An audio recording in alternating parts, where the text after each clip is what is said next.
What a historic moment for soccer in Canada. The very first season of the Northern Super League officially kicked off, and with it, a new era begins. That is right. It is shifting the playing field for women's sports across this country. Hello, everybody. I'm Andi Petrillo. Thanks for joining me. Break down all of the action. And joining me to do just that is former Canadian international and soccer analyst Clare Rustad. Apparently, we got the memo on the plaid. We are truly Canadian here today on the show on CBC. You were on location watching that first inaugural game in Vancouver. Just first, what was it like to actually be there? Because we've been talking about this for so many years. I mean, essentially really since Tokyo Olympics, right? Coming out of 2021 even. How does it feel to just finally see it all come together? Yeah, it was a great environment. I mean, Vancouver did not disappoint.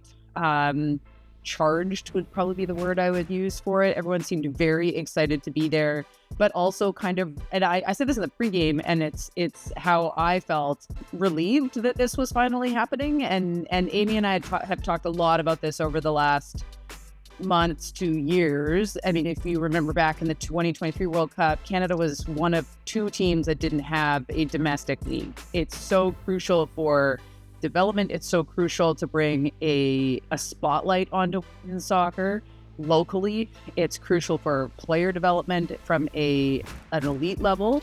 You just think it's how many players are just lost into the abyss after they age out of the NCAA, age out of the youth program, and haven't got a foothold yet in the national team and end up in kind of small leagues overseas with nowhere to play locally and nowhere to be seen. They just drop off the map. So I think everyone just felt so relieved to see this in person and to see something like this in their own backyard. It was just great. And the fans were great. It was a really diverse, enthusiastic crowd. When everyone held up their Rise scarves, it really felt like part of something. It was really fun to watch. We're going to get to know so many of these players because a lot of them, right, no one's ever heard of them before. Eventually, they're going to become household names.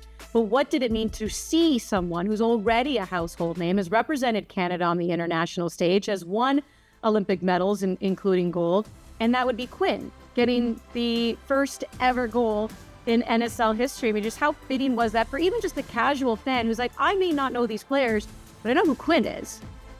Yeah, so Quinn's one of those midfielders, and I talk about this sometimes, who do the quiet work off the ball.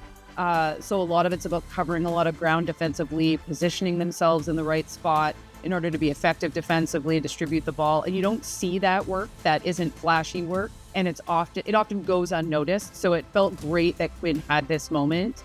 I think it was absolutely the right person to take the penalty. It felt right.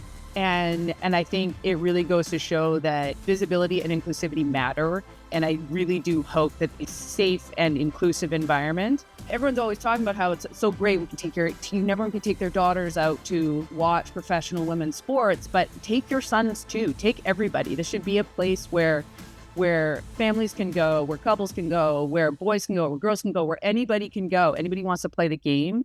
Well, all of this is about creating this ecosystem for soccer in Canada, in particular for the women. And so Holly Ward was dynamic on the wing and actually won that penalty, which Quinn ended up taking and scoring. And Holly has never played professionally before, right? She's played in BC League One. Semi-professional league, as we know, a lot of them are sprouting up between League One BC, League One Ontario, League One Quebec, like you name it, they're sprouting up, and this is a great place for women to go and play. But how great was it to see a player from League One make that leap to NSL and also be effective? This is exactly what this league is for, right? And Holly's prime example. She's finished at the NCAA level.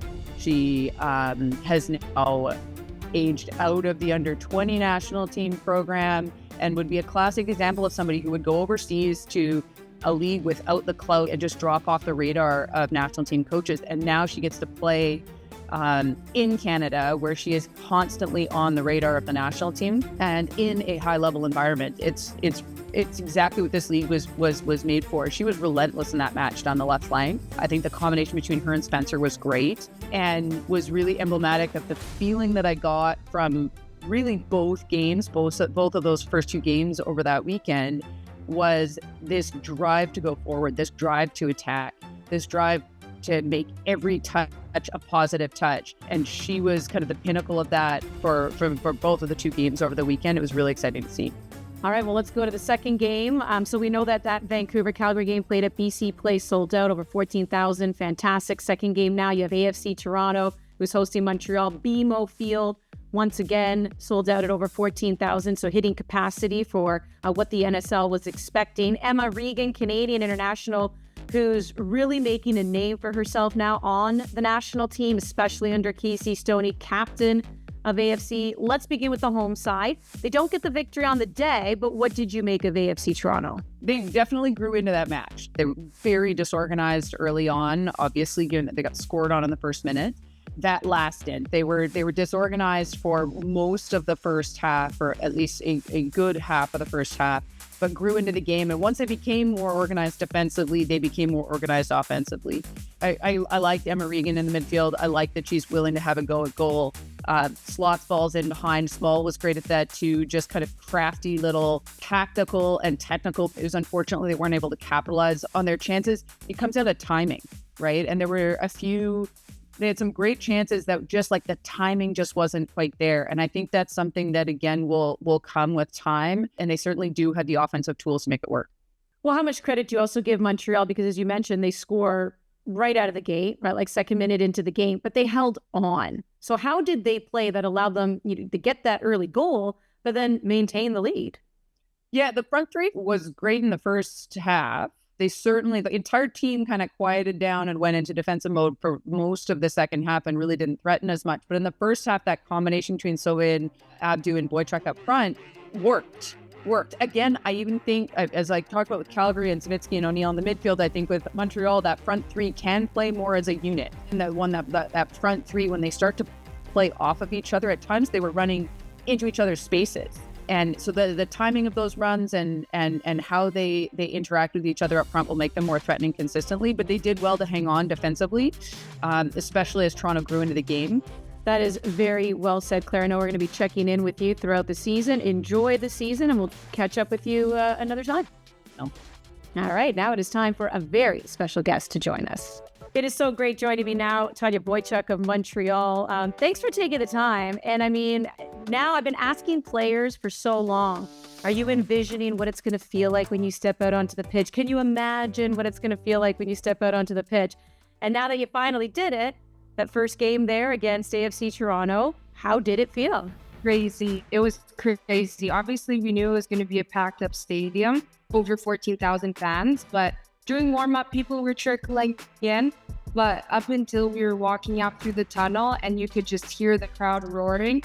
And then when I looked up and looked around, I was like, wow, we're doing it. It's really happening. It was a surreal moment walking out. It makes it just so much more special. I've been away from Canada for 7 years now, since 2018. So it being in Canada makes it that much more special. Seeing all the Canadian flags as I was walking out, like that's what really made the experience. It may not have been the first in NSL history that went to Quinn in a penalty shot, but you do get the first from open play. What did it feel like when you just put the ball in the back of the net? Was it excitement or was it just relief that you were able to score so early? Honestly, I blacked out. Right when I got the ball, I was running with it. I'm like, okay, this is happening. I was like, I need to capitalize on this opportunity, because you don't get these type of balls all the time. And after the ball left my foot, I don't even remember what happened. You can see the celebration. I was just running away from my teammates. I was like, it was a crazy moment. Super, super grateful and honored that I could finish it for my team and we could get the win out of it. Let's talk about a player who has been an inspiration to a lot of young soccer players in this country, and that, of course, is Desiree Scott, who announced her retirement, still playing in NSL action. I know you've had some encounters there, but on the national team level, have you had encounters with her? I mean, what has she meant to maybe even, how she's influenced you being a part of soccer, and especially when it comes to representing the Maple Leaf?